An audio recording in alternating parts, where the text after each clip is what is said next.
y cosas muy tristes también.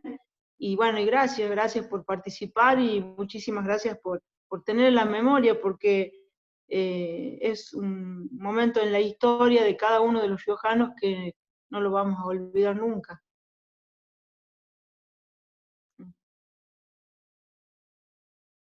No sé si se escuchó bien. Perfecto, Marce. Bien.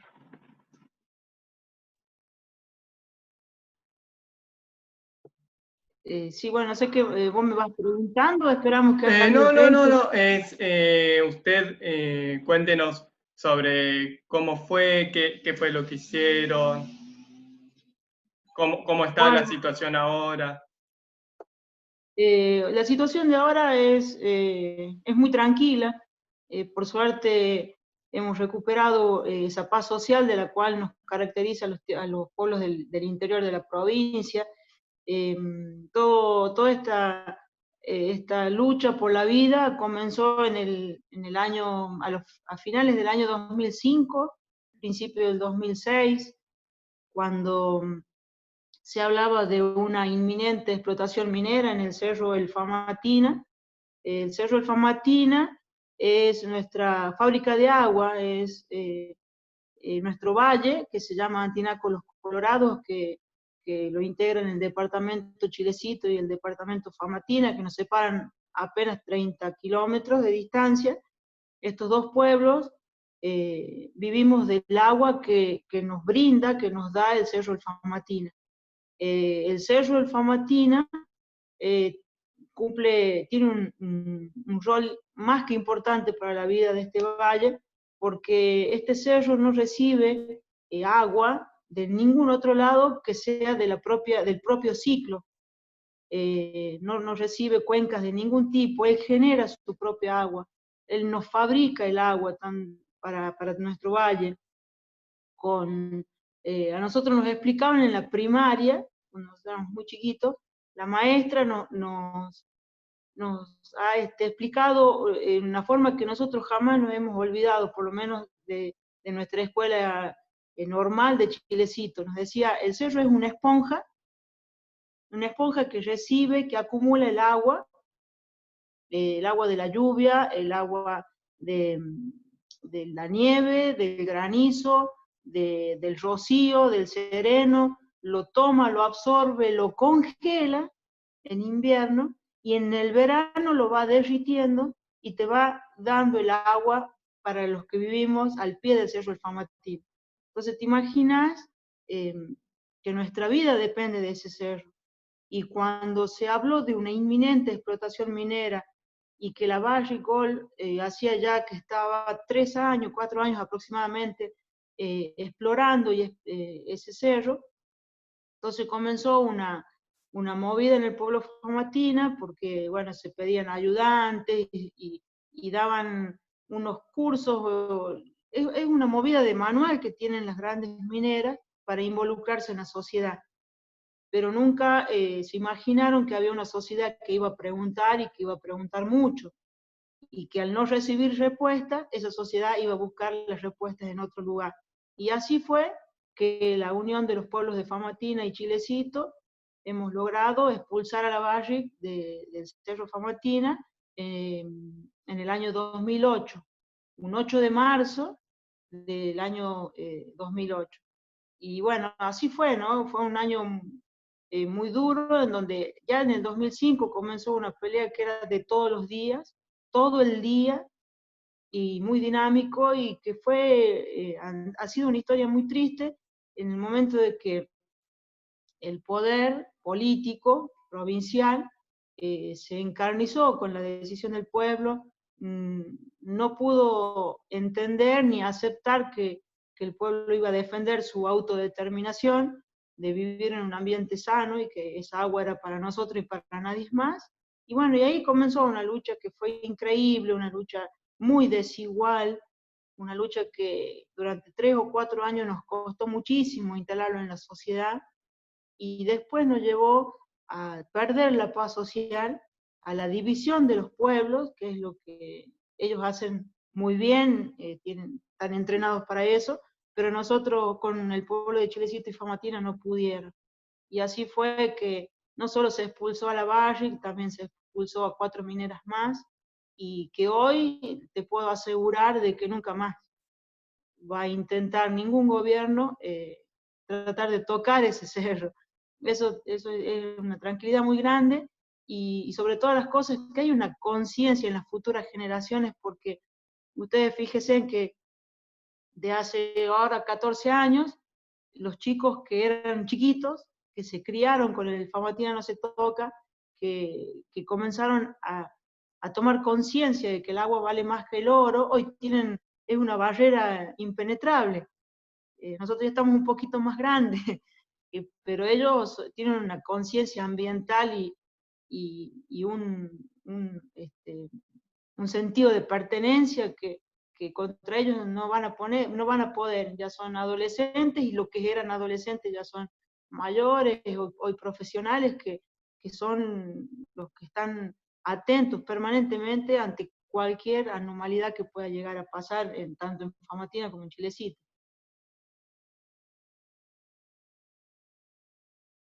Y hay muchas cosas que yo, si ustedes me dan aire, me dan tiempo, y yo empiezo a hablar y no me paran más, porque son muchas cosas, muchísimas cosas las vividas, y a medida que voy hablando me voy acordando.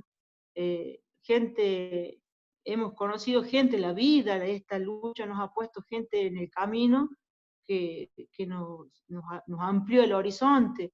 Nosotros en el interior del país, sobre todo en La Rioja, en las provincias tan feudales, no teníamos una apertura ni política, ni social, ni mucho menos ambiental. Nosotros nunca tuvimos la educación ambiental, la aprendimos ahí a los golpes, digamos, como se dice. Bueno, y toda nuestra decisión, que, que nunca nos paralizó el miedo, nunca hemos tenido el miedo, a pesar que nos enfrentamos con los poderes más grandes y con una desigualdad muy importante. La vida nos puso en el camino gente como Fernanda, que Fernanda llegó desde Buenos Aires. Nosotros éramos muy desconfiados, muy desconfiados, y bueno, decíamos, ¿qué quiere esta señora que viene de Buenos Aires si el cerro es nuestro? Bueno, ahí uno aprendió muchísimo. Fernanda llegó en el 2006, hacía un frío cuando ella vino, un frío que partía la tierra, y bueno, Fernanda se convirtió en una asambleísta más, en una chileciteña más, en una famatinense más. Compartíamos los momentos más duros por teléfono, a la distancia. Me acuerdo que la primera represión que hemos sufrido nosotros fue en el 19 de febrero del año 2009, en donde había parte de las chicas de la asamblea que estaban detenidas, otras estábamos desaparecidas dentro de una fiesta que es de Chilecito, donde festejamos nosotros el día de la fundación, es nuestro cumpleaños. Desfilábamos siempre, son desfiles cívicos militares que se hacen en los pueblos del interior, festejando un año más de vida, y desfilamos todas las instituciones, y nosotros como asamblea ya nos metíamos de prepo, pero desfilábamos, y ese día fue increíble, nos golpearon. La mamá de Perla terminó internada en terapia intensiva, eran las 11 de la mañana, estaba de la noche, el pueblo paró el desfile, lo corrió el gobernador, y nosotros estábamos todas dispersadas. A mí, por ejemplo, me salvó una escuelita de fútbol de los chicos de la escuela de fútbol de un club, que me escondió en medio de ellos para que la policía no me llevara. Y en ese todo trajín, Karina la llamaba a Fernanda, y Fernanda estaba en Buenos Aires. Y le decía, Fernanda, nos están deteniendo, no sé dónde está la Marcela, no sé dónde está la Perla, y Fernanda estaba a más de 1000 kilómetros. Y así ella participaba en muchas cosas, en los momentos más difíciles, más lindos también, porque también tuvimos momentos muy lindos. Personas como Normita Giarraca, una socióloga, hemos conocido científicos como Andrés Carrasco, actrices, gente bueno. Nosotros queríamos llegar a todo lado del país, que nos entiendan y nos escuchen, que nosotros solamente estamos defendiendo el agua. Y Fernanda nos llevó a Lilita. Increíble, son para nosotros los del interior, personas como Lilita, como Fernanda, como Norma Giarraca, como Jorge Lanata, como Julieta Díaz, como Raúl Tagle, son personas intocables, o sea, que nosotros no vamos a llegar nunca a esa gente, porque están allá en Buenos Aires. Para nosotros Buenos Aires era algo que nunca íbamos a llegar, y cuando nos abrieron las puertas, nosotros tomamos nuestra ruta, no nos paraba nadie, queríamos que todos nos entiendan, que nosotros habíamos decidido defender el agua, que queríamos, que sabíamos cómo queríamos vivir, y que también elegíamos que no queríamos morir con la minería. Y sí, también cineastas como Pino Solanas, que hizo un documental muy importante. Él vino acá, tomó registro de todo. Adolfo Pérez Esquivel nos salvó también. Un día que mi detención era inminente, y gracias a la llegada de Fernanda, de Pino, de Pérez Esquivel, por suerte eso se paró la audiencia, y de ahí, bueno, la justicia se dio cuenta que los pueblos no estábamos solos. Hay muchísimas personas a las cuales hemos conocido, y la vida nos puso en nuestro camino, que nos dio mucha solidez y mucho respaldo, y nosotros cada vez tomamos más fuerza. Y sin duda me debo estar olvidando de muchísimos nombres, y les pido mil disculpas. Han sido años que nosotros nos acostábamos y nos levantábamos con una causa nueva, con una acción nueva, corriendo mineras, tirándonos debajo de los camiones, y muchísimas cosas, que bueno, Fernanda les podrá contar, porque si no, no me van a creer todo lo que yo les pueda contar. Eso es ni más ni menos que una película, fue todo lo que hemos vivido y todo lo que hemos decidido enfrentar para salvar nuestra vida, y para que hoy el cerro esté intacto y nosotros sigamos tomando el agua directa de la canilla. Nosotros abrimos el pico y tomamos agua, un agua espectacular, rica, fresca, y bueno, y lograr la paz social, ¿no? Hoy caminamos lento de nuevo, hablamos más tranquilos. Bueno, son muchos años, muchas cosas.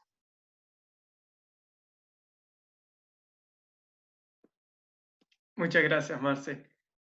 Nada que... Ahora, si Fer quiere hablar. De todas formas, quería recordar que, bueno, hace 7 años estábamos con mi colegio, acá hay 2 ex profesoras mías, a las que quiero mucho también. Estábamos hace 7 años allá en Chilecito para informarnos mucho más, era algo que tratábamos en el colegio, y que, bueno, fue como muy lindo ir hasta allá para poder ver todo lo que habían hecho, y cómo la sociedad también desconfiaba de la gente de Buenos Aires, tanto los que estaban de un lado como del otro. Así que nada, cartas ahí.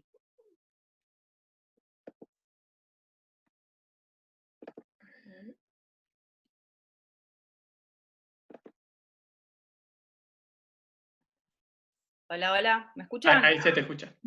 Hola, qué lindo Hola, verlos. Fer. Ay, Dios. Cuántas caras. Qué extraño tanto, Marce. ¿Cómo te extraño, Marce? Estoy viendo a Javi, de Chubut, está por ahí. Tony, mira, Esteban, Javi. No, están. No, los extraño, compas, a todos. ¿Cómo La haces verdad para que. ver a todos, Fer? Yo te veo a ¿Qué? vos. ¿Cómo haces ¿Vos para ves a vernos? No, Ah, no. yo.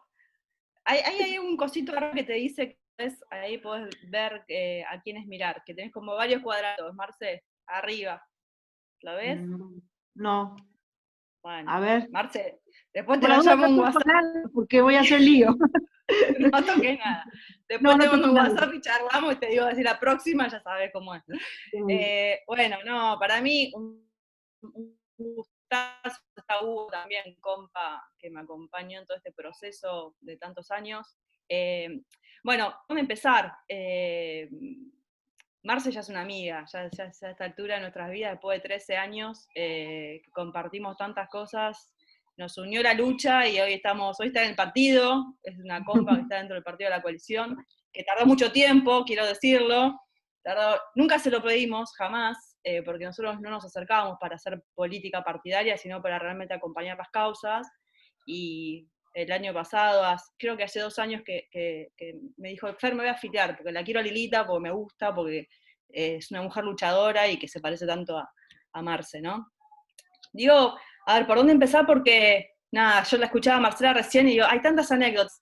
Hay una que es muy fuerte, que a mí me quedó como muy marcada, que son las campanas de la iglesia. Que ellos cuando pasaba algo, como los teléfonos estaban pinchados o tenían así algunos infiltrados, cuando pasaba algo sonaba la campana de la iglesia y todos salían a movilizarse o a ver qué estaba pasando. O sea, es verdad, era un pueblo que no tenía paz. Claramente durante muchos años no tenía paz. Y nosotros, en realidad, el ARI, la coalición cívica, no sé si está Graciela Dáscola por ahí, si no la veo, pero la verdad que Graciela es una compa de La Rioja y que venía acompañando a la asamblea también desde mucho antes que llegara yo y desde mucho, y acompañando también con Lilita. Lo mismo que en San Juan, con Hachal, que también Lilita estuvo ahí.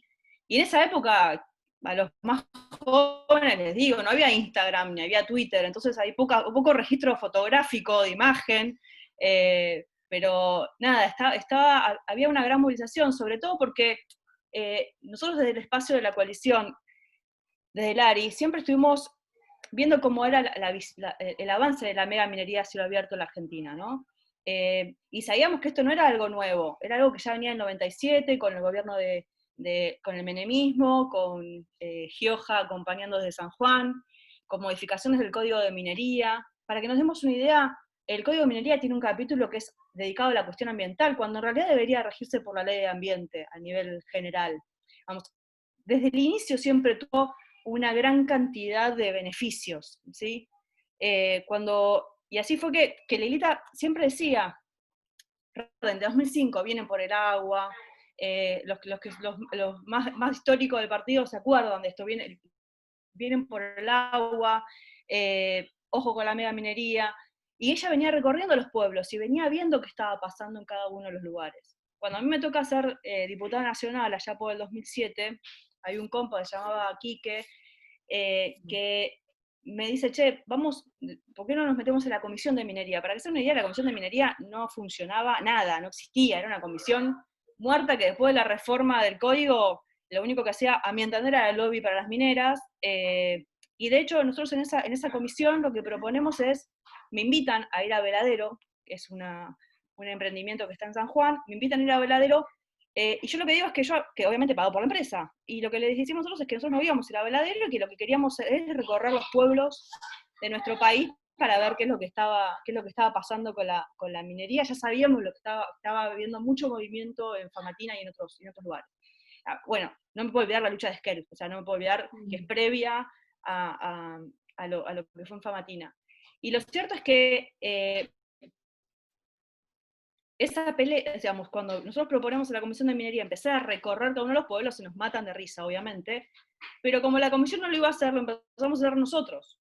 Entonces fuimos provincia por provincia recorriendo. De hecho, cuando llegamos a Famatina, que fue la primera vez que llegamos, habíamos recorrido con Rubén Mansi, o sea, los que lo conocen también del partido de Catamarca, habíamos recorrido Feyambala, habíamos ido a Belén, habíamos ido a donde estaba la lumbrera, digamos, la idea era recorrer cada uno de los lugares y ver qué estaba pasando.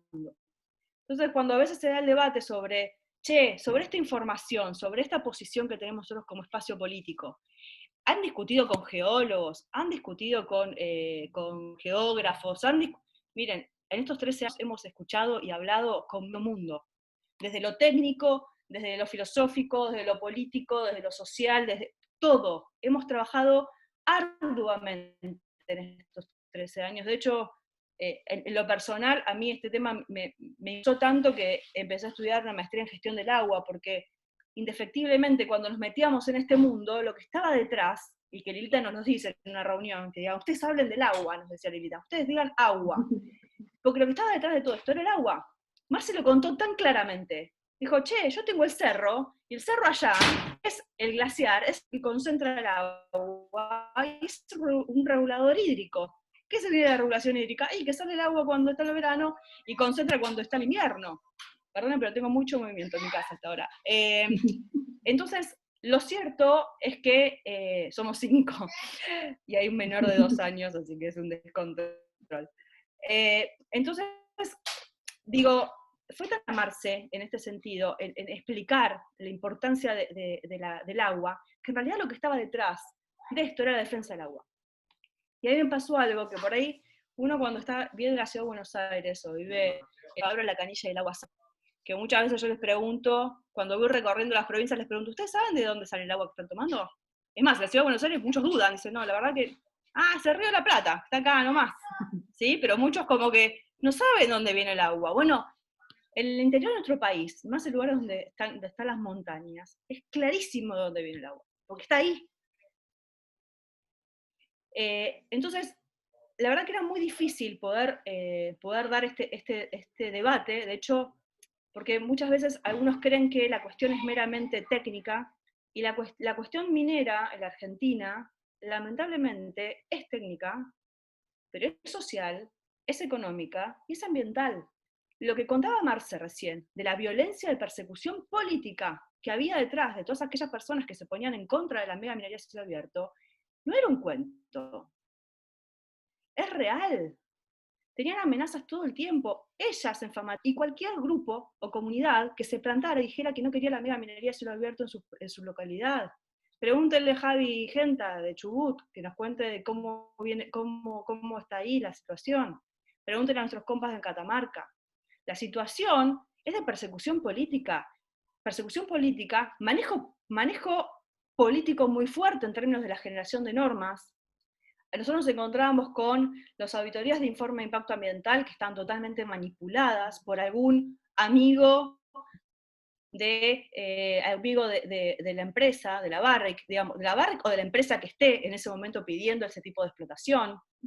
No había control. Cuando uno ve en San Juan, lo que estaba viendo es que los últimos hechos en San Juan lo que mostraban es que iban bajando la cantidad de recursos dedicados al control. Digamos, lo que pasó con Hachal, donde hubo una anulación total de todo lo que ocurrió allí con los derrames, y que no fue una cosa menor. Entonces, y que quien hablaba se sentía amenazado en hablar. Yo quiero darles un ejemplo que lo viví en carne propia. Nosotros con Hugo, que anda por ahí, nos fuimos los dos a Hachal.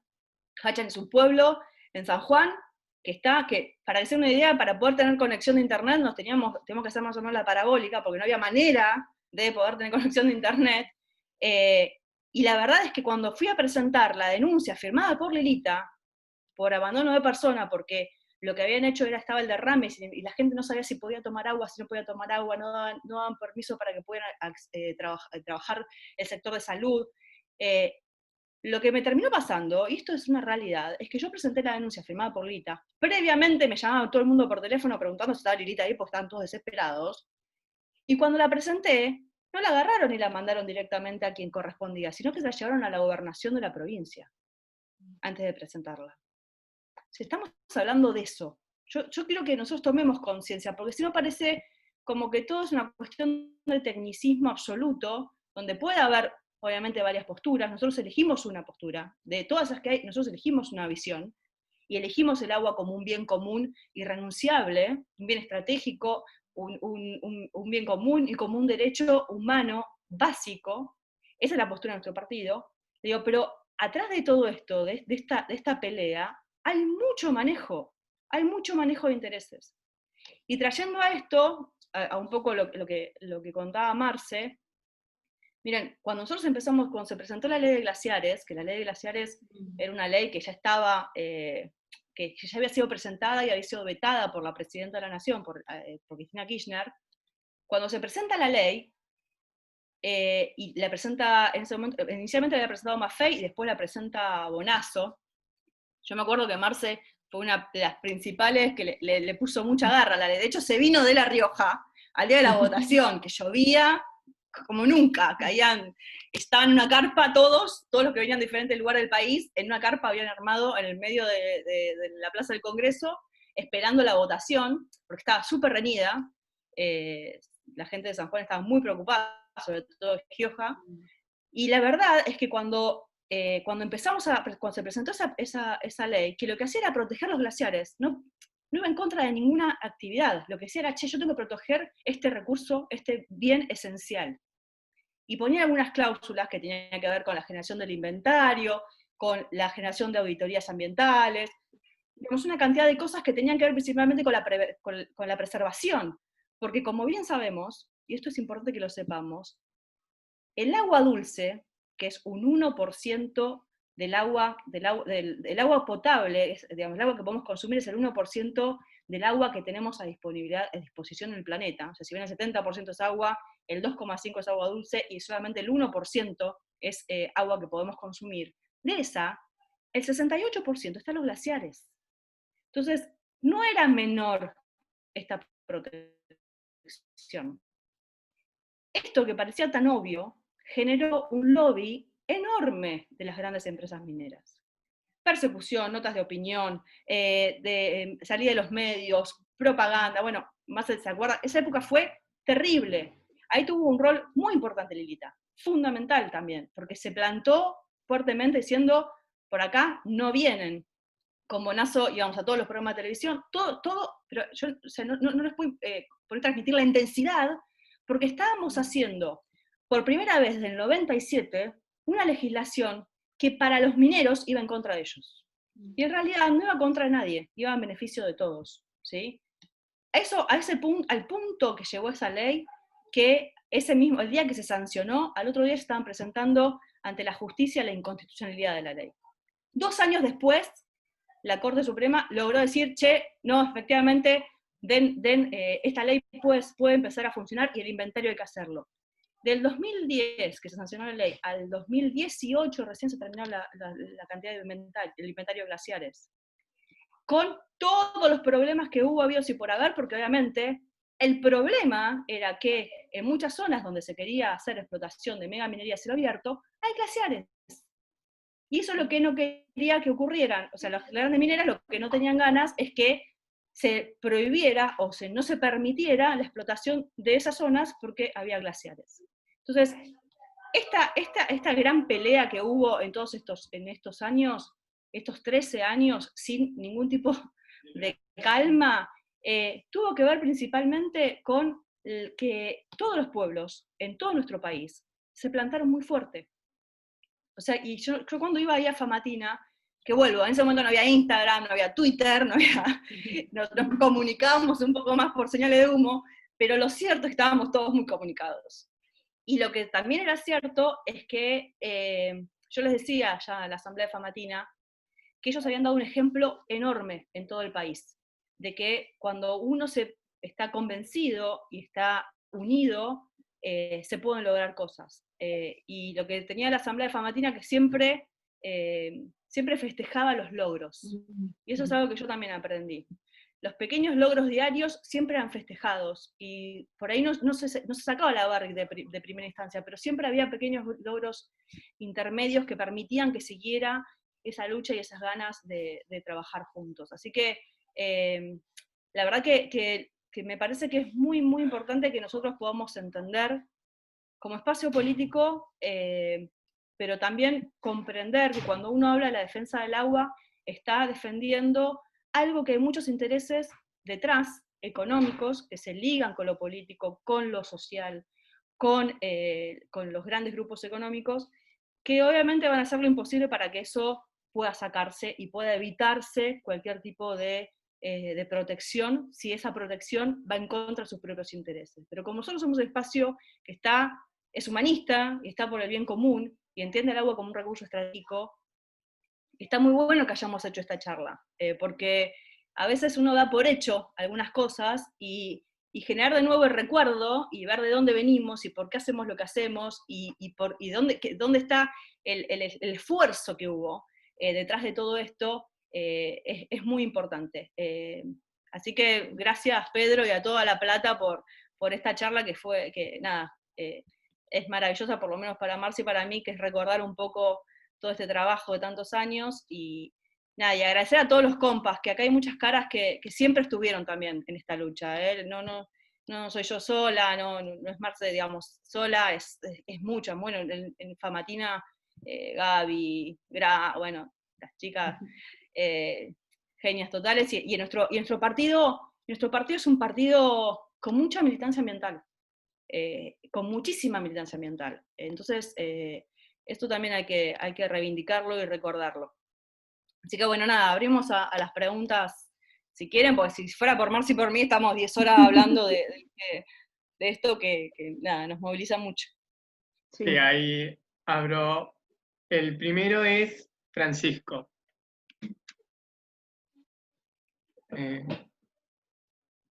Seguramente no te deje hablar, intentá desactivando el micrófono, si no ahí intento habilitarlo desde acá.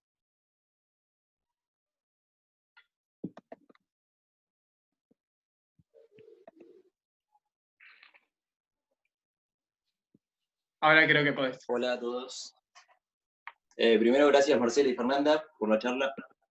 Tengo un par de preguntas respecto de cómo afectaría la megaminería la provisión del agua que viene desde el cerro, y si hay alguna condición en cuanto a seguridad ambiental que permitiría el desarrollo minero en Famatina. ¿Querés vos? No le entendí la segunda pregunta.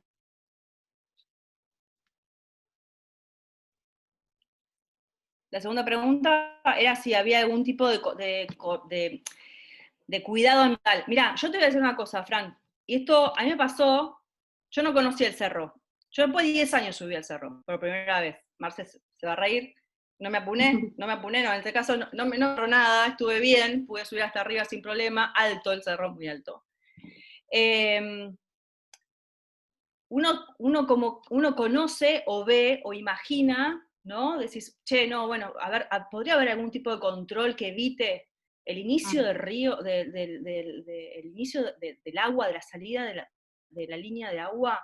Estaba en la salida de donde iban a explotar. O sea, no sé cómo decirte, no hay manera, no hay ningún control ambiental que evite que eso no se contamine a la corta o a la larga. No la hay. O sea, cuando vos estás ahí arriba, ves objetivamente que no hay manera. Entonces, y menos un recurso que esto, sinceramente, yo ahora, mi tesis de la maestría tiene que ver con la accesibilidad y la disponibilidad de agua en toda la zona del Famatina. Primero que vos tenés una muy mala gobernanza del agua, o sea, significa que tenés muy mal manejo del agua en términos generales, y también hay poco conocimiento sobre cuáles, o sea, si vos tenés mucha gente que sabe mucho, pero que están llevando adelante la política, la verdad que no ejecutan ni controlan como debieran. Pero cuando vos estás ahí arriba, realmente ves que la forma, si se explotara ahí, tenés la contaminación inmediata de la fuente de agua.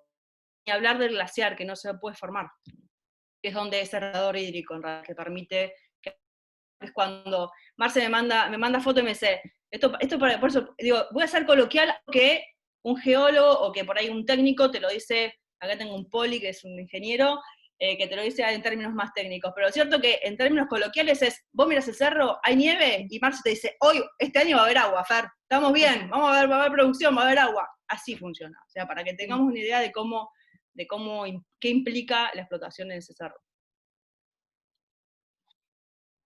Lo mismo le iba a explicar, porque esa palabra control era tan usada por las mineras y por el gobierno.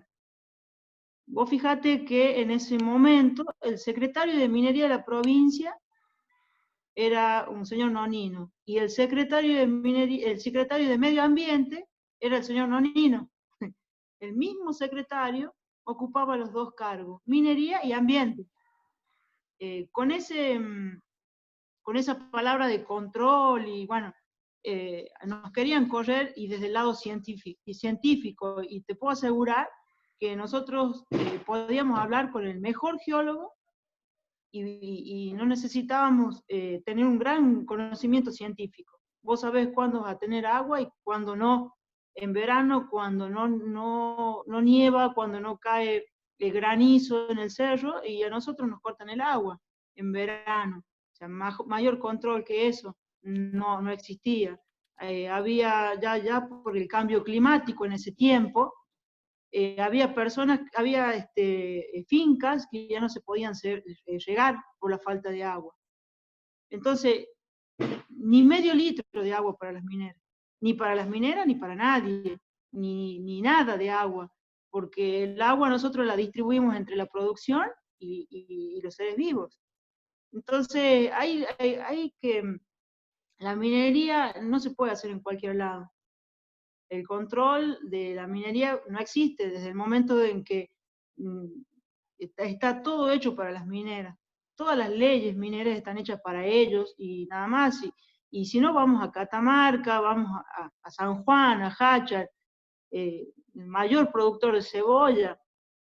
Hoy nadie te compra cebolla que venga de Jáchal. Nosotros tenemos productos orgánicos y perdíamos esa posibilidad de seguir teniendo los mejores vinos del mundo. Pero más allá, por eso ya es hilar finito. Nosotros queríamos el agua, nosotros tenemos agua para nosotros, para las plantas, para la producción. Y tal cual, nosotros cuando vemos el Cerro Blanco y respiramos, porque sabemos que en verano vamos a tener agua. Entonces, no existe el control cuando hay leyes que solamente benefician a las mineras. O sea, las leyes están hechas para las mineras y no para la conservación ni preservación, ni mucho menos de los recursos naturales, ni del agua, ni de la vida, ni de nada. Los que vivimos cerca de las montañas corremos ese riesgo. Y nosotros elegimos la producción, elegimos nuestra vida. Y ni medio litro de agua para nadie, porque si sobraba medio litro de agua, había que reservarlo para el año que viene, por las dudas no llueva. Y en La Rioja, si llueve 5 veces al año, es abundancia. Es una provincia históricamente seca. Nosotros no tenemos más de 5 lluvias por año.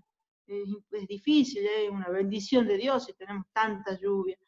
Y entonces hay palabras que en la minería pretendían o pensaban que iban a correr a una sociedad y nosotros estábamos dispuestos a debatir con cualquiera, porque no necesitábamos más cosas que las que te estoy diciendo ahora, de por qué la minería en el Famatina no, ni con control ni sin control. Y una cosa, Pedro, déjame agregar, ¿me escuchan ahí? ¿Se escucha? Sí. ¿Sí?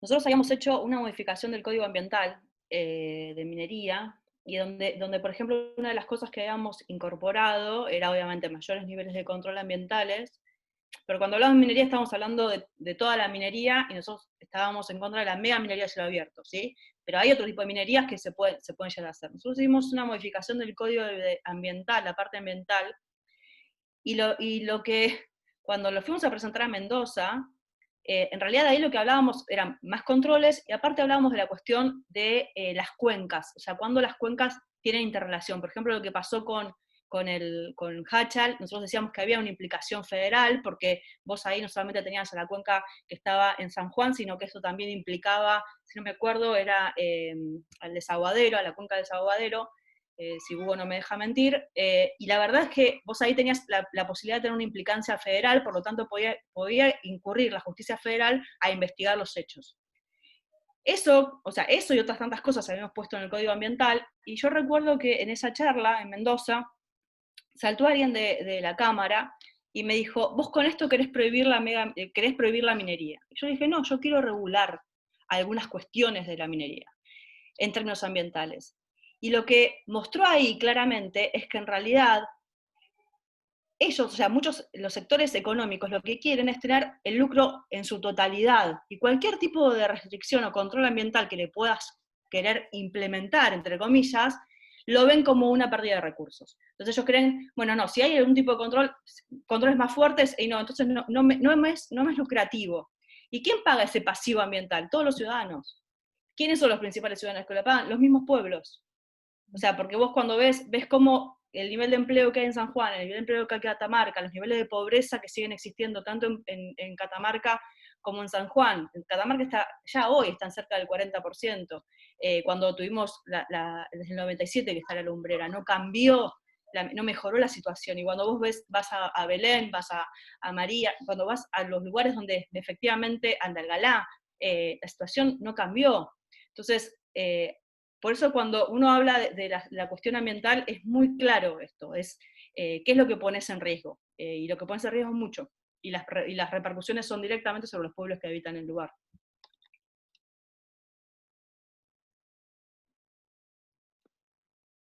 Muchas gracias. Ahora, Esteban tenía una pregunta, ahí le habilito el micrófono. Ya descubrí que es mejor así. Ahí podés hablar, Hola, Felipe. Hola, ¿me escuchan? Sí. Perfecto. Mucho gusto, un placer conocerte. Todavía no te veo la cara de Pedro todavía. También un saludo a Fernanda, un gusto volver a hablarte. Sos mi compa también. Sí, claro. Tengo una pregunta muy puntual porque me quedé mucho con lo que dijo al principio Marcela sobre los jóvenes que salieron incluso a defenderte, no solo a defender a su pueblo. Los jóvenes también son actores muy importantes también en la defensa. Y yo, yo como joven también saldría a defender a mi ciudad si es necesario, si tocan un recurso natural o algo indispensable. Así que creo que fue un acto bastante noble, e incluso eso de cuando Marcela dijo que los jóvenes salieron a defenderla. Eso me tocó bastante. Quisiera saber también, de parte de los jóvenes, qué más se sintió, cómo lo vivieron los jóvenes. Y yo desconozco si en Famatina hay escuelas, y cómo se trató este asunto en las escuelas. Y Fernando, tengo una pregunta bastante puntual, porque no sé quién lo mencionó, que se utiliza para la megaminería un tipo de ácido especial, ¿puede ser? Y quisiera saber cómo eso repercute en la salud. Gracias.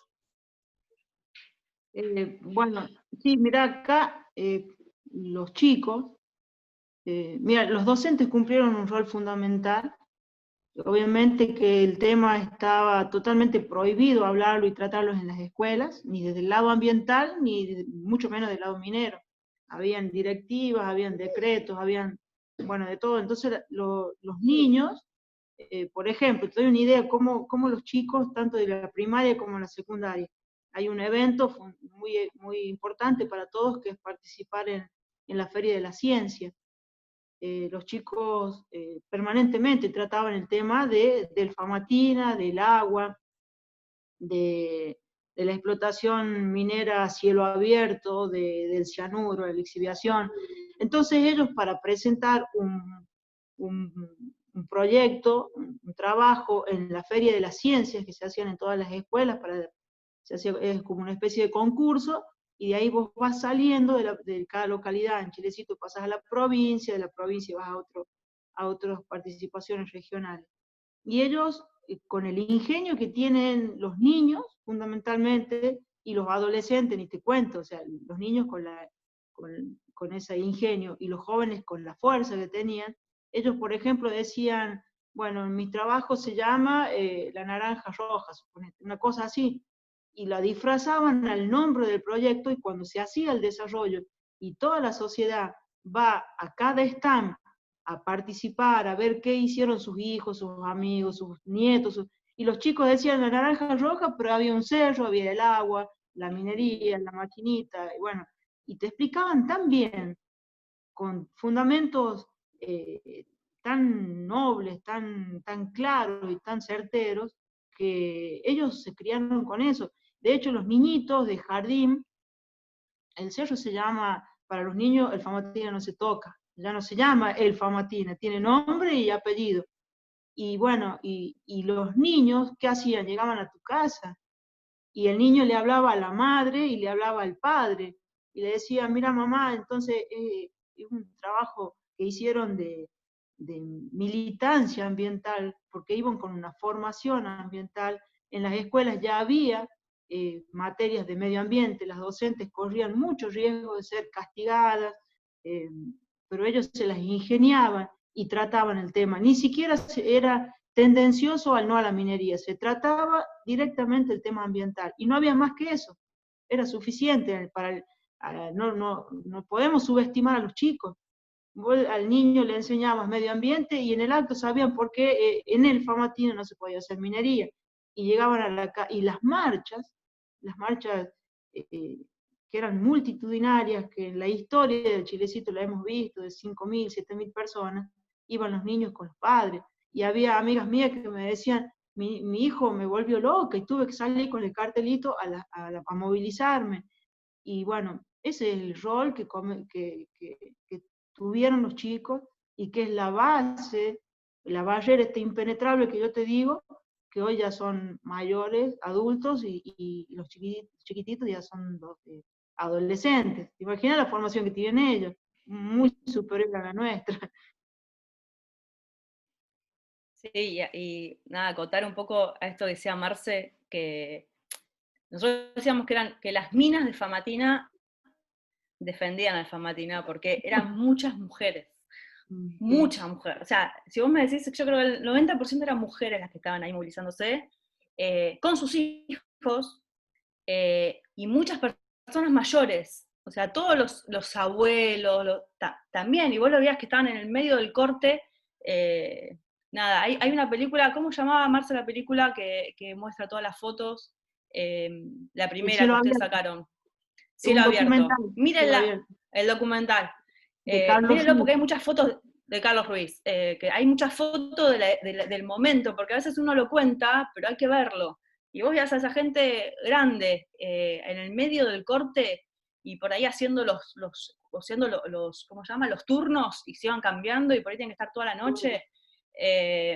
Nada, mucho esfuerzo, O sea, no era solamente una movilización, era sostener, creo que uno de los cortes, hubo varios, pero uno de los cortes que hubo duran meses, o sea, y había que sostenerlo, había que estar ahí todo el día, las 24 horas del día, con diferentes turnos, y con el avance también de algunos sectores del Ministerio de Secretaría de Minería, que quería pasar con la camioneta, y en el frío, porque ahí hace frío, no es joda. Entonces, hay que sostener eso, hay que sostener. Yo la verdad admiro muchísimo la lucha del Famatina. Bueno, a Marcela ya se dije 20.000 veces, pero admiro mucho esa lucha que no es fácil. Vieron, a veces vivir en la Ciudad de Buenos Aires o en la provincia de Buenos Aires tiene sus privilegiados, somos privilegiados porque las cámaras nos miran todo el tiempo. Ahora, cuando te vas al interior del país y cuando estás en el medio alejado, la situación es más complicada, es mucho más complicada. Y cuando no están los medios de tu lado, peor. Entonces, nada, hay que reivindicar mucho la lucha que han tenido. Con respecto a... Hay otra cosa que me olvidé. ¿Te acordás, Marce, que en esa época había salido un manual que había sacado la Secretaría de Ambiente, donde hablaba de que había que enseñarle a los que, dentro de las cosas que decía, hablaba de los perjuicios que podía tener la mega minería a cielo abierto, y quiero que sepan que eso Gioja de varios gobernadores los guardó abajo en algún subsuelo, pues no fueron repartidos a ninguna escuela, simplemente porque decía eso. O sea, a ese nivel iba la censura.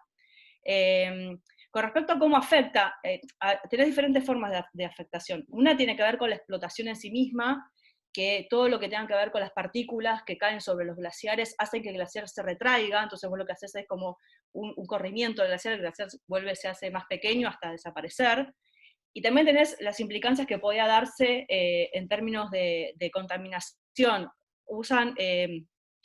Una de las cosas que tenés son los metales pesados. Si bien siempre se habla uy, no, lo iba a decir recién y ahora ya me voy a acordar.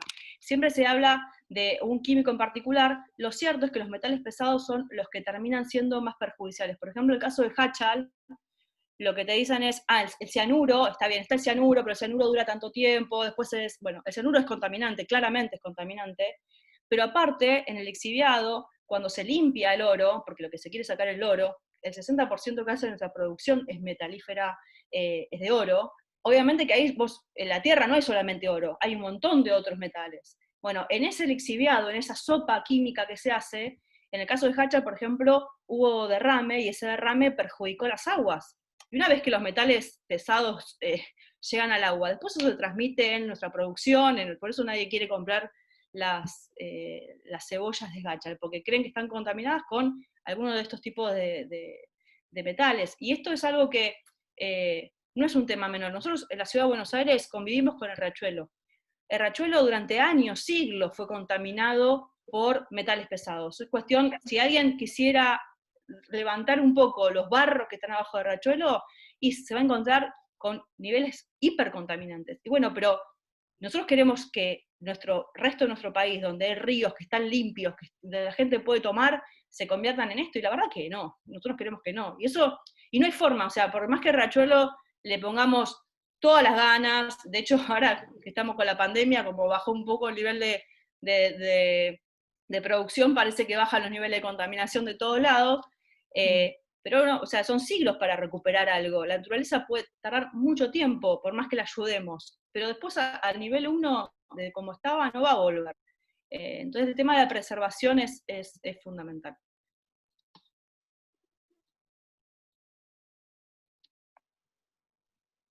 Muchas gracias. Continúa Gloria, que ahí le habilito el micrófono. Ahí está.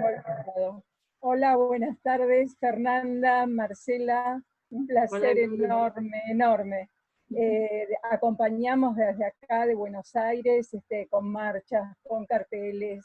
Bueno, también fuimos muy insultados y hasta años, ¿no?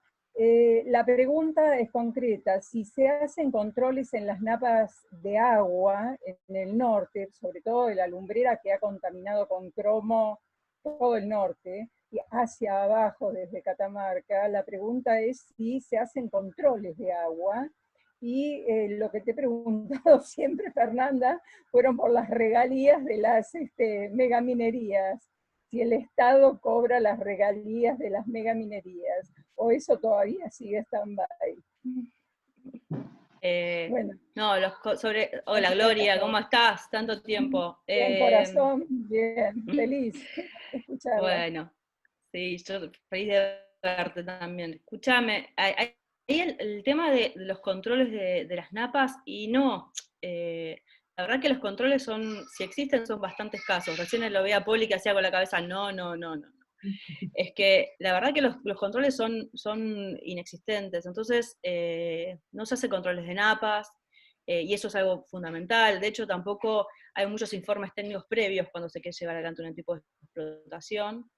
Y recordemos que el agua fluye, o sea, el agua no está estancada en un solo lugar. Vos la tenés en las napas, en los acuíferos, en los glaciares, va yendo y va reconvirtiéndose. Así que es muy importante esto que vos decís sobre el tema de las napas. No hay grandes controles sobre eso. Y con respecto a la segunda pregunta, me has dicho... Las regalías. Las regalías. Mira, las regalías, mucho se habla sobre la cantidad de plata que deja las provincias. Una de las cosas que nosotros estuvimos viendo, por ejemplo, en la provincia de San Juan, con la regalía, que es una de las regalías que se hizo, los recursos eran bastante bajos. De hecho era un porcentaje, mira, no quiero equivocarme, después lo voy a buscar bien y te lo voy a decir, pero no llegaba al 3% del presupuesto total de la provincia. Entonces las regalías son muy bajas las que otorga, las que tiene la provincia para poder desarrollar, digamos, que justifique ese tipo de explotación. Es más, la mayoría de estas provincias reciben mucha plata del gobierno nacional, o sea que es lo que realmente representa su presupuesto provincial, no las regalías. Y de hecho, una de las cosas que pasó en San Juan, que lo dije al principio, era que de parte de esas regalías, una parte está destinado al control de la policía ambiental, y lo que hicieron en lo último, creo que fue en el 2017, si no me equivoco, lo que hicieron fue reducir aún más, 2016-2017, reducir aún más la plata que se destinaba al control ambiental para destinarla a otras cosas que nada tenían que ver con esto, que es fundamental, ¿no? O sea, ahí muestra cuál es la línea de la visión que tienen con respecto a la cuestión ambiental. Claro. Bueno, gracias Fernanda, un beso a todos, un beso a Marcela. Un abrazo, Gloria. Una guerrera, Marcela, una guerrera. Gracias, Gloria, un abrazo grande. Seguiría Francisco, que tenía una nueva pregunta, no sé si sigue estando, y en todo caso sigue Anaí. A ver.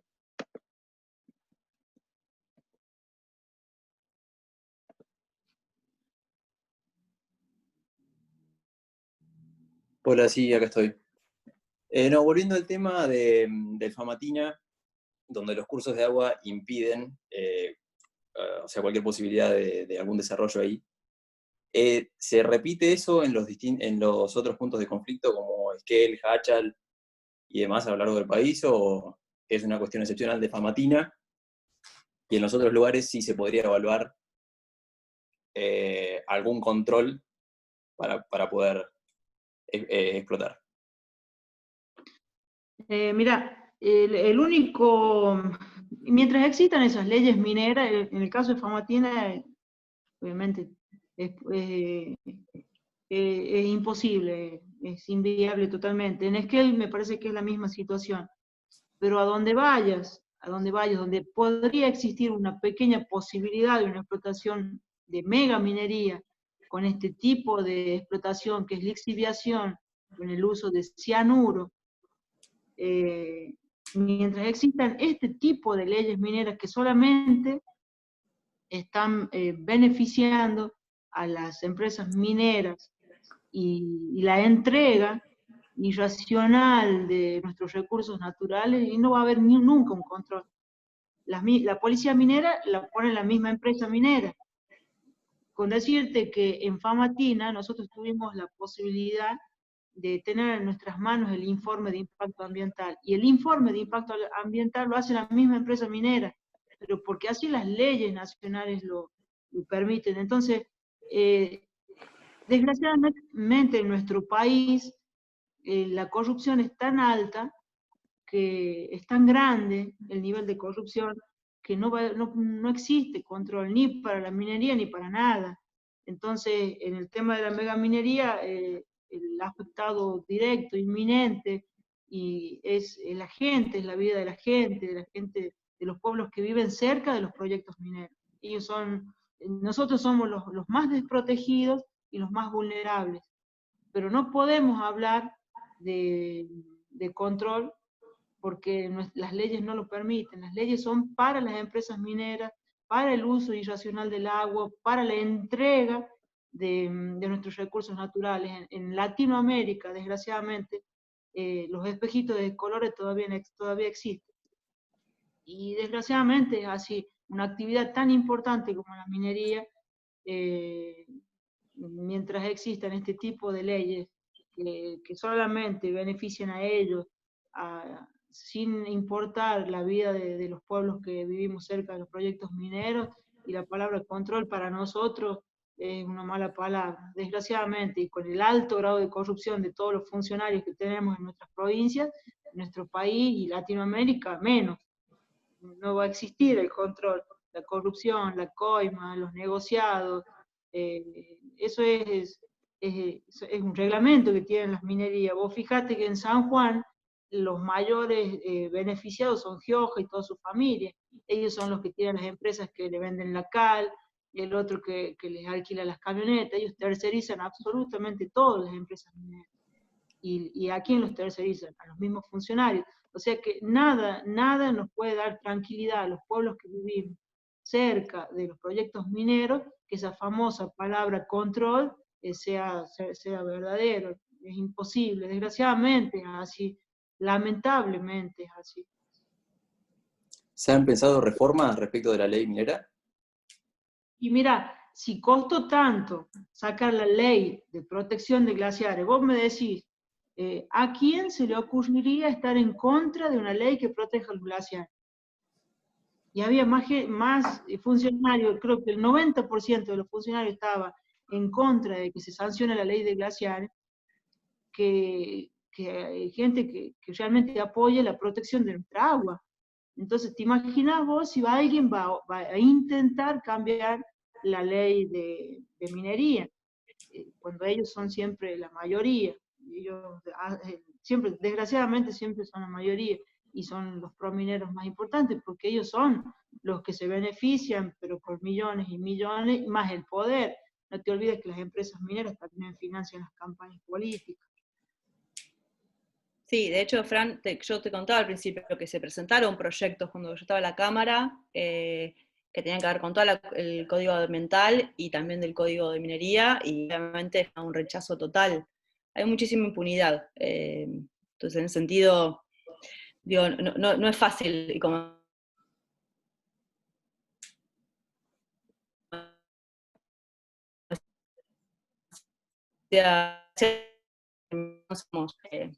lamentablemente hay muchísima impunidad en nuestro país. Se me cortó el audio, no sé si a mí nomás o a todos. A mí también. A todos. Hola, hola. Siempre corto de Fernanda. No, decía, ¿ahí me escuchan bien? Sí. Ahí sí. Que les decía que nosotros presentamos una ley de modificación del Código de Minería y la ley de minería, y te contaba yo antes en Mendoza que salieron a decir como que nosotros queríamos prohibir la minería porque simplemente poníamos más controles. O sea, es mucho más complejo, para mí es mucho más complejo que simplemente una cuestión técnica. Hay un andamiaje social, político, de corrupción, de manejo de las provincias, de los recursos naturales, extremadamente complicado en nuestro país, como para poder estar tranquilos de que efectivamente vamos a poder desarrollar esto sin ningún tipo de problema. Más allá de la cuestión ambiental, que ya lo hablamos antes, ¿no? Bien, gracias. Ahí le doy la palabra a Hugo, que había pedido. Hola, ¿me escuchan? ¿Ahora? Hola, Hugo. ¿Cómo estás? Hola, Sí. Hugo. Hola, Marce. Perdón que estoy sin cámara, pero no me funciona muy bien. No, simplemente una acotación con respecto, digamos, a los perjuicios o a los cambios que ocasionan la mega minería en las provincias o donde se asientan. Nosotros con Fernanda, cuando se hizo el primero de los 5 derrames en San Juan, bueno, viajamos a San Juan y también nos estudiamos los estudios de impacto ambiental que había presentado la empresa. Y entre los puntos que la misma empresa informaba, digamos, al gobierno que iba a causar ese emprendimiento, era una reducción del 20% en el caudal de agua, que si eso se proyecta con la caída de las precipitaciones de los últimos años, se avanzaba hacia un 30%, de hecho lo ponían en la actualización de los estudios ambientales posteriores, ese 30%, y ese 30% en una zona árida o semiárida como es San Juan, representa muchísimo para la población, no solamente para el desarrollo de actividades productivas o actividades industriales, sino también para el consumo humano. De hecho, en Hacha, cuando fuimos, nos comentaban de que muchos emprendimientos de cebolla o de tomate habían tenido que dejar porque tenían una proyección a futuro, digamos, de una baja en el caudal. No solamente eso, sino como la minería competía con ese tipo de emprendimientos productivos, la propia provincia le pagaba subsidios para que se trasladaran de ese lugar. Que eso también viene a desmitificar que dice, la minería es el único desarrollo productivo que puede haber en esas regiones. Y lo cierto es que puede haber mucho desarrollo productivo de las pequeñas poblaciones, pero que hay un interés provincial muy fuerte, y muy fuerte de la Cámara Minera, de que no haya ninguna otra actividad productiva o económica que le pueda llegar a competir a este tipo de emprendimientos. Y después, una de las cosas que también hablaba de ese estudio de impacto ambiental, era que ese emprendimiento iba a tener un consumo de agua de 110 litros de agua por segundo, lo que significaba que en el día ese solo emprendimiento iba a tener un consumo de 9.500.000 litros de agua. O sea, es el equivalente a lo que consume una población de 190.000 personas. Lo digo para que tengamos real dimensión, digamos, de lo que significa un emprendimiento de este tipo en las poblaciones de la cordillera. Cómo le transforma la vida a esas poblaciones. Y después, una de las cosas que nos llamó muchísimo la atención, que era que los estudios de impacto ambiental presentados por la empresa habían sido aprobados por la provincia con observaciones. Cuando la Ley Nacional y la Ley General del Ambiente dice que los estudios presentados por la empresa tienen que ser aprobados o rechazados directamente por la autoridad de aplicación. Y en este caso, tanto en San Juan como en Catamarca o como en Neuquén, nos encontrábamos con leyes locales que establecían que se podían aprobar los estudios de impacto ambiental con observaciones y que esas observaciones podían ser, digamos, solucionadas a lo largo del tiempo. Lo que vimos puntualmente en el caso del emprendimiento veladero es que ninguna de las observaciones que había hecho en su momento la provincia fueron subsanadas por parte de la empresa. Entonces, es un cúmulo de situaciones que se van presentando que hacen insostenible, digamos, el desarrollo minero, digamos, en cualquiera de las provincias. Solamente quería acotar eso. Gracias, Hugo. Y ahí le doy la palabra a Aníbal. Hugo.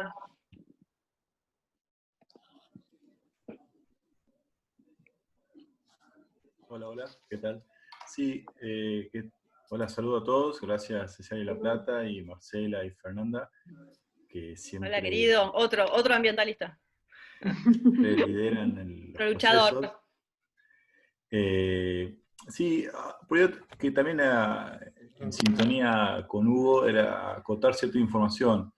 Por ahí se habla de Hachal, o también de lo que pasó con la minería cuando se instala, o de Famatina de lo que no pasó, digamos, porque no se instalaron, porque fueron sacando varios emprendimientos, y por ahí hay otro emprendimiento que fue el primero de todo, que fue Bajo la Lumbrera, en Andalgalá, Catamarca, que muestra muy claro cómo, o sea, como decía Marcela, el manual de procedimiento que tienen dichas empresas, que va asociada a corrupción local, tanto de los municipales y provinciales y hasta nacionales, y llegan con un discurso pro desarrollo, de económico, social y ambiental incluso, y el pueblo el municipio de Andalgalá en el 2009 se declara en bancarrota. O sea, y Bajo la Lumbrera, que está entre los tres proyectos más grandes de mega minería, termina fundiendo al municipio local. Que ese mismo año que terminan declarando en quiebra el municipio, cae un nuevo proyecto que era Agua Rica, con el mismo discurso de progreso, que ya tenían instalado 15 años un proyecto grande. Después había escuchado unas preguntas sobre tipo de fiscalización. Es realmente complejo fiscalizar a más de 3.500 metros de altura. O sea, no sé si alguien conoce la cordillera, pero está a esa altura, o más incluso, hay proyectos que están mucho más arriba. Es todo un desafío importante, aún con la buena fe de querer cumplir cierto tipo de cuestiones ambientales. Pero, por ejemplo, la industria petrolera, podemos discutir muchas cosas, pero ellos tienen seguros ambientales. La mega minería no tiene seguros ambientales. O sea, para poner claros y oscuros sobre cuestiones económicas o de desarrollo. Por ahí otras cuestiones que quedan solapadas de los proyectos que ya están activos. Se habla mucho o videos de las explotaciones, donde se van generando el pit y cómo van extrayendo los recursos. Está el tema de lo que queda después, que son los barros, se habla mucho de lixiviado, pero también queda el barro o las rocas con lixiviado, que no hay muchas imágenes lamentablemente, pero es todo lo que se va sacando luego del lixiviado, queda el dique de cola, y de otro lado queda todas las rocas grandes, que eso también están lleno de químicos, que claramente no tienen ningún tratamiento, ni la contención de un dique de cola. Que incluso ya el dique de cola Bajo la Lumbrera tiene reiteradas denuncias de fracturas, incluso años después, la empresa misma, en sus informes de impacto ambiental posteriores, fue reconociendo las bombas retroalimentadoras que iban sacando lo que estaba lixiviado de las napas. También controlar las napas a ese nivel es complejo, porque piensan que estamos en las nacientes, o sea, que es zona periglaciar, que es donde la zona donde se quieren instalar, porque hay la abundancia de agua. Es todo río abajo, o sea, es realmente complejo de detectar la contaminación in situ del agua en las napas, porque es la naciente, después después va a abastecer a todas las fábricas de agua, como dice Marcela. Así que fuerzas, Marcela, que siga fuerte en Famatina, que así no se toca. Saludos. Gracias, Hugo. Gracias, Aníbal. No se toca. Gracias, Aníbal. Ahora sigue para preguntas Ani. Quedan 2 personas más con preguntas. Dale. ¿Querés hacer las dos? Así cerramos con Marce. Va Ani, Fabri y Fabri. Dale. Espera que le habilito a Ani.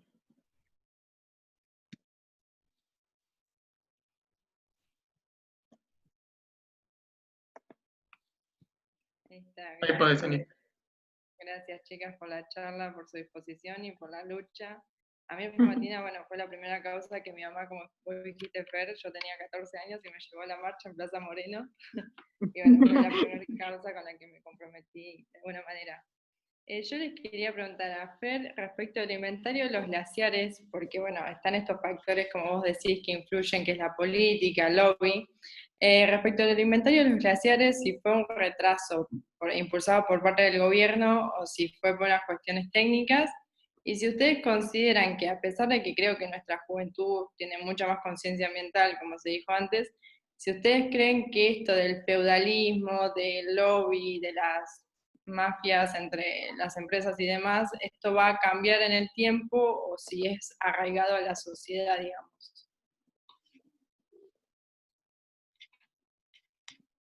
Pedro, ¿querés hacer la otra pregunta y así contestamos las dos juntas? Bueno, dale, a ver. Ahí le quieras. habilito a Fabri.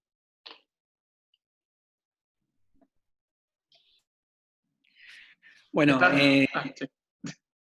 nada, quería muchísimo agradecerles a ustedes por la lucha que han dado, por haber sido obviamente consistentes y constantes en la lucha por el medio ambiente. Y un poco quería preguntarles sobre esto, si ustedes creían que, nada, vemos que en Europa o en Estados Unidos o en muchos lugares del mundo la cuestión ambiental empieza a traducirse incluso en fuerzas políticas verdes o ecologistas, ¿no? Hace poco vemos que los ecologistas avanzaron mucho en Francia y en otros lugares. ¿Ustedes creen que es posible que quizás, si bien quizás no hay espacio para un partido estrictamente verde, pero quizás pueda verlo como agenda política en general? Y si, Marcela, un poco con lo que había preguntado Anaí, si ustedes habían visto que a pesar de que es un lugar bastante feudal, digamos, la lucha había generado cierta conciencia ecológica en la población, y si eso en algún momento podía llegar a traducirse políticamente como una agenda política en los partidos actuales o en la creación de un partido específico sobre eso. Era eso, muchas gracias. Yo les contesto la última pregunta tuya y la segunda pregunta de Anaí, y después Fer. ¿Cómo será que la parte ambiental se hizo una causa común y una causa social, y que ya es común para todos, que cualquier candidato de cualquier partido, lo primero que se le pregunta es la parte ambiental, antes de que haga su presentación de su plataforma, de su propuesta política? Le dice, bueno, ¿qué pensás de la minería? En el caso nuestro, ¿no? ¿Cómo es tu visión? O sea, ¿qué minería sí? ¿Cómo va a respetar la autodeterminación de los pueblos? Si va a respetar la decisión de los pueblos, y que la mayoría de los riojanos tenemos la misma convicción ambiental. Ese es lo primordial. O sea, el que se postula para cualquier cargo, desde concejal hasta gobernador, la primera pregunta social, y que los medios se lo hacen, y si no se lo hacen, la sociedad los impulsa a que le hagan, en el caso nuestro, la parte ambiental. Entonces ya no es tan fácil para cualquier feudo venir y decir, bueno, hoy vamos a hacer minería, hoy vamos a desmontar el campo tal, hoy vamos a hacer algo que pueda dañar nuestro ambiente. En el caso de La Rioja ya no es tan fácil. Y gracias a esa conciencia se le recrimina un montón de fallas de políticas ambientales en nuestra provincia. En La Rioja les estoy hablando, una de las provincias más feudales, más autoritarias del país. Es como un Santa Cruz, ni más ni menos. Como me dice Mariana Zubi, cuando ella vino a La Rioja, me dice, se bajó del avión, me dice, yo respiro casi el mismo aire que en Santa Cruz y me da tristeza. Y bueno, y sí, es así. Y bueno, ¿y qué más que Fernanda que lo sabe? Porque ella sabe las causas penales que tenemos todos, tenemos de Carolina, Karina, llegamos a tener casi 15 causas penales. Y un pueblo que en un momento, en una de las denuncias, había más de 50 familias, abuelitos, de todos, con denuncias desfilando para los tribunales de Chilecito. Pero hoy tenés que pensarla 2 veces cuando vas a ser candidato de cualquier partido, porque tenés que tener una respuesta ambiental. Entonces eso es importante, es muy importante. De ahí que te mientan o no, bueno, eso ya es otra cosa, con el pasar en el camino vos te vas dando cuenta. Pero lo primero que se pregunta es, el Famatina puntualmente con el tema de minería y después el tema ambiental. Así que, bueno, yo creo que la participación de la gente, que a nosotros nos costó mucho entender que había que escribir nuestra propia historia, y todos los pueblos lo están haciendo, porque creo que fue un efecto dominó. Si nosotros dijimos, si es que él pudo evitarlo, ¿por qué La Rioja no? Y bueno, y muchas provincias dijeron lo mismo, si Famatina y Chilecito pudieron, ¿por qué no yo? Y así en todo el país, hoy la minería, los gobernantes lo tienen que pensar 10 veces, y 10 veces, y los que desgraciadamente ya tienen la minería instalada como Catamarca y San Juan, y les está costando muchísimo, y yo tengo toda la fe que esto va a terminar para ellos, más allá que hay cosas que son irreversibles, pero con los jóvenes sanjuaninos, con los jóvenes catamarqueños ya no es lo mismo. Entonces, eso es muy bueno, es muy esperanzador para todo nuestro país.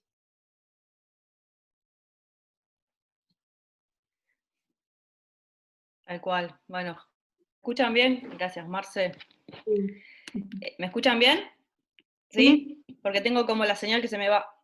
Bueno, a la pregunta de Anaí sobre el tema de la ley de glaciares, si retuvieron la generación de la ley, de la implementación de la ley, y lo cierto es que quienes estaban haciendo los relevamientos inicialmente era la misma gente de la provincia, entonces había mucha reticencia para poder llevarla a cabo, y muchas provincias sacaron sus propias leyes de glaciares, que muchas veces eran menores, tenían menor nivel de protección que la ley general.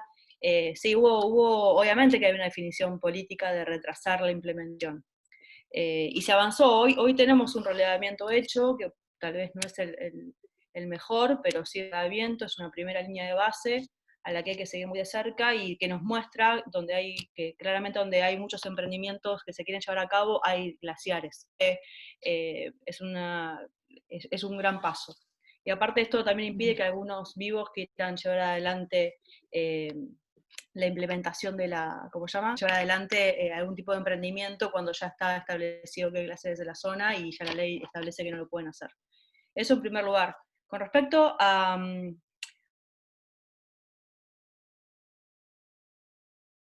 la agenda política,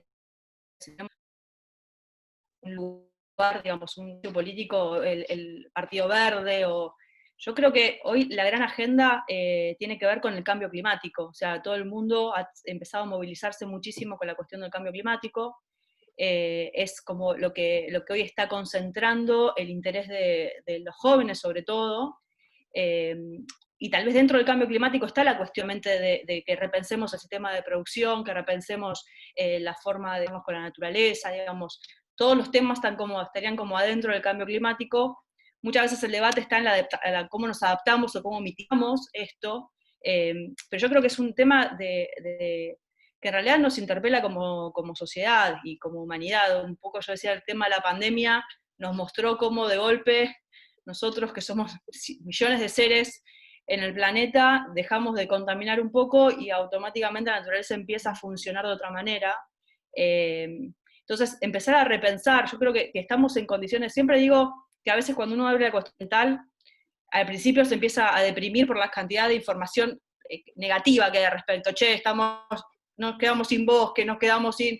Y sale de esas charlas diciendo, estamos en el fin del mundo, Pero al contrario, yo creo que lo que tenemos que empezar a ver es cómo, yo siempre les digo, y más que nada a los jóvenes, que seamos muy creativos. O sea, hoy creo que se va a dar la posibilidad de que podamos tener un debate profundo sobre el sistema de producción en el mundo, cómo nos vamos a relacionar con la naturaleza, cómo nosotros empezamos a producir nuestros propios alimentos de otra manera, digamos, todo este debate y lo que está pasando con la pandemia nos permite poder ampliar nuestra cabeza. Entonces, yo creo que es una gran oportunidad. O sea, las crisis siempre son oportunidades para traer cosas nuevas. Muchas veces cuando uno habla con gente que vos le decís, che, no, por acá no es, y no mostrás hacia dónde vamos, el miedo genera que, bueno, mejor me quedo con lo que tengo. O sea, mejor, este es el mundo que conozco, no quiero otro mundo, porque vos no me mostrás a dónde me podés llevar con esta visión que tenés. Es una visión que me saca de mi espacio de confort. Y empezar a pensar el mundo de otra manera y te saca del espacio de confort. Pero eso no significa que haya otras formas de relacionarnos, desde lo económico, desde lo social. Entonces, nada, claramente creo que hay una puerta enorme abierta para que todos podamos trabajar en profundidad sobre la cuestión del cambio climático, pero por sobre todo lo que está por dentro del cambio climático, que es el efecto sobre nuestra propia relación con los sistemas de producción y la economía, ¿no? Cómo nos relacionamos en esos términos. Así que, nada, bienvenido. Nosotros tenemos ahí siempre la necesidad de armar un espacio dentro del partido para poder debatir, pero creo que estaría muy bueno, que si tenemos varias cosas pensadas con el tema del bosque, con varias cuestiones, con acuíferos, digamos, hay mucha cosa presentada, es un buen espacio para relacionarnos y pensar, ¿no? Lo que viene, el mundo que viene, que no es el que dejamos, es otro distinto. Primero, antes de la palabra de Hugo, está Tony de Tucumán que quiere hacer una pregunta y le habilité el audio. Y después sigue Hugo con la intervención. Me mandaste a hablar nomás. Yo te decía que la hagas vos. Un abrazo grande a Fernanda y a tantos amigos, a Marcela. Una consulta nada más. A Fernanda quizás ya un poco la expresó, era sobre la agenda ambiental que viene, y a Marcela, para no perder la oportunidad, si la experiencia en el Parlasur había sido positiva o frustrante. Si pudo hacer algo, pudo desarrollarse algo dentro del Parlasur, o ha sido simplemente una institución vacía, un paso por una institución vacía. Muchas gracias. Y ahora, ¿o quieren responder después de la intervención de Hugo, o como prefieren? No, que y después ya cerramos. Sí, pues se nos van a ir todos a comer. Ahí le habilito a Hugo.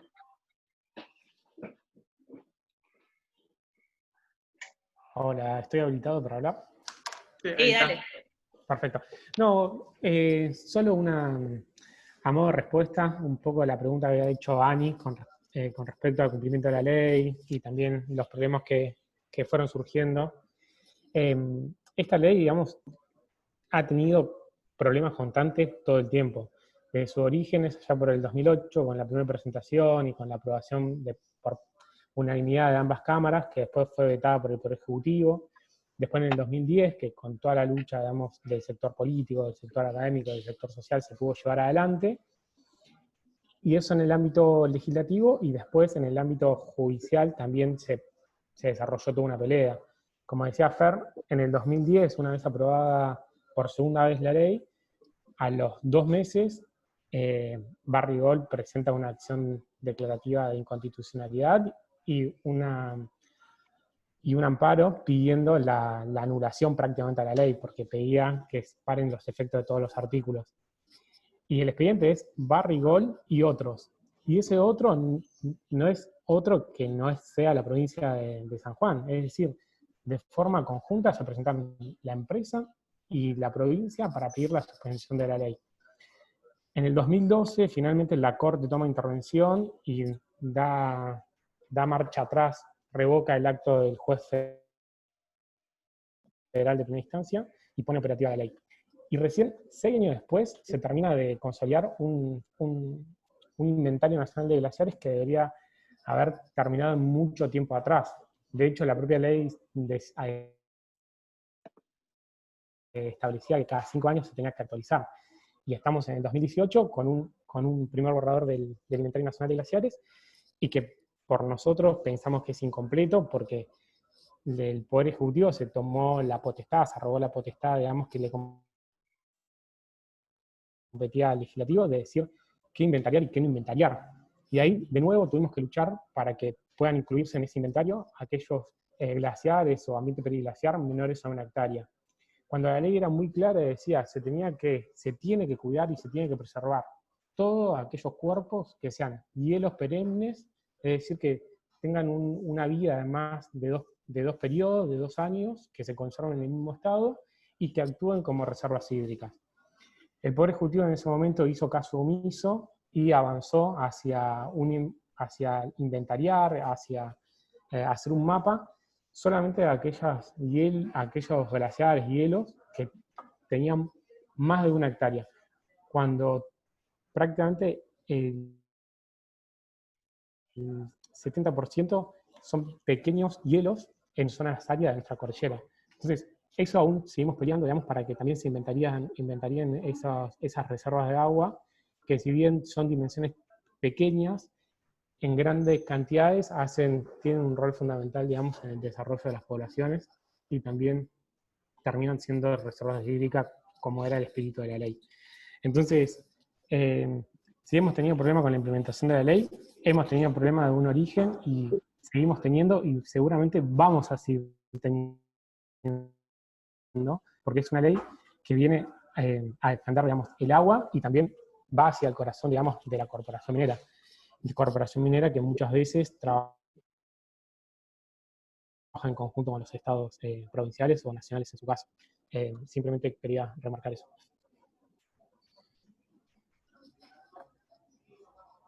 Muchas gracias, Hugo. Quedaría responder lo de Tony. Bueno, te respondo lo del Parlasur.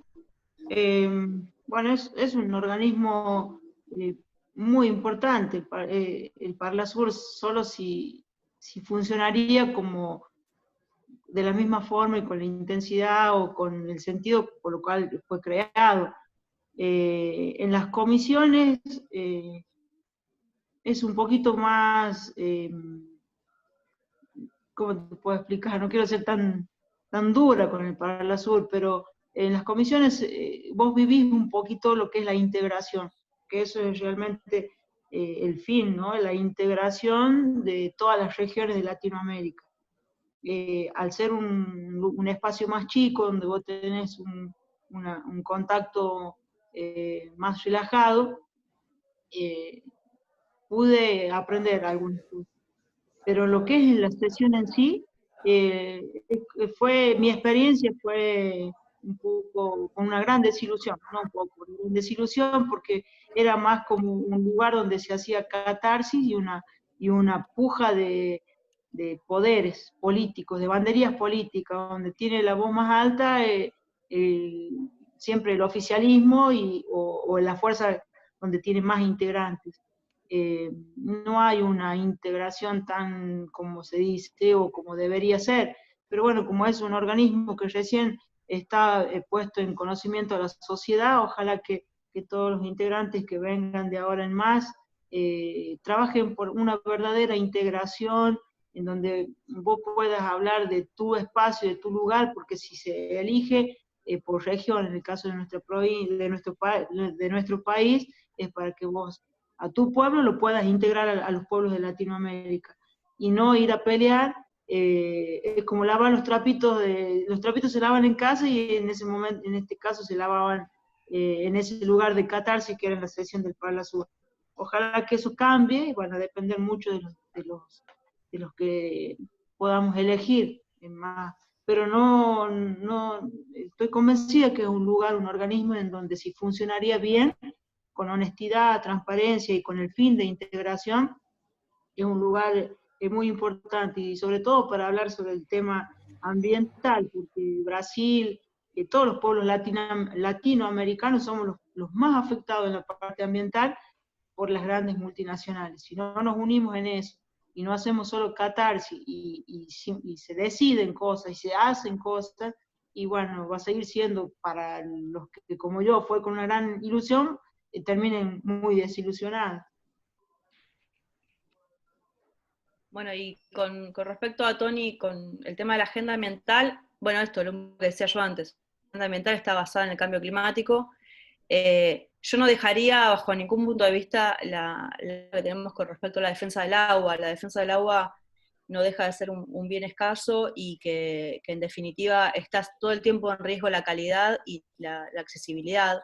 Y eso hace que muchas veces nosotros no nos damos cuenta, pero acceder al agua potable en nuestro país no es algo que es simple. Cuando nos asumimos, había una gran proporción de nuestra población que no tenía agua potable, y hoy en la Argentina, estos últimos 4 años, hemos trabajado mucho en el acceso al agua potable y al saneamiento, que son la falta de cloacas muchas veces hace que los niveles de enfermedad sean muy altos. Entonces son cosas todas prevenibles que tienen que ver con la inversión del Estado. Entonces cuando hablamos del agua estamos hablando de eso, ¿no? Estamos hablando del acceso al agua potable, y también estamos hablando de saneamiento, y estamos hablando de la protección de nuestras fuentes de agua. Y que se tenga una visión bastante profunda sobre los controles, no solamente de la megaminería, sino también con respecto a la explotación petrolera, con respecto a la utilización de la producción agropecuaria, con respecto a la misma, al fracking, que hoy es un tema que todos nosotros ya hemos visto más de una vez. Hola. Ahí está. Digo, todo esto hace que en definitiva el tema del agua sea un tema muy importante que todos tenemos, me parece, que poner en la agenda, y el cambio climático en realidad nos permite ver esta cuestión del avance sobre la deforestación, y bueno, deforestación, y el avance sobre también la contaminación de los acuíferos, o los ecosistemas, o mismo los humedales. Hay mucho debate en la Argentina que ha avanzado, y yo creo que nosotros como espacio político hemos estado siempre a la altura de las circunstancias, todo lo que tiene que ver también con el desarrollo energético alternativo, que también es proyectos que se han presentado el año pasado, y que también lo planteaba Marce también en La Rioja, digamos. Hay mucho por hacer, mucho que se está avanzando, y yo creo que es la agenda, no es la que viene, es la que está, y la que nos corresponde dar el debate a la población, porque como les decía antes, para mí es el mundo que viene, y nosotros siempre en la coalición siempre estuvimos un paso adelante. Me parece que en este caso tenemos que seguir en esa línea. Y gracias, Pedro, te agradezco un montón este lugar, que hacía rato que no hablaba de la cuestión ambiental y extrañaba Conmigo siempre bienvenida. Gracias. Muchas gracias a las dos por aceptar la charla y estar, y muchas gracias a todos por acompañar. Para mí fue todo un gusto poder organizar una charla con las dos mujeres que indirectamente me llevaron a la política y a este partido. Así que, nada, me alegro muchísimo, y vayan a hacer. No, gracias a vos, gracias a todos por la paciencia. Sí, gracias, muchas gracias. Y vengan a conocer Chilecito y Famatina. Sí. Y Fer, lo más grande que hay. Un lugar hermoso. Sí, a full. Hermoso, hermoso. Chao, Marce. A todos. Todos. Gracias, bro. Chao, chao.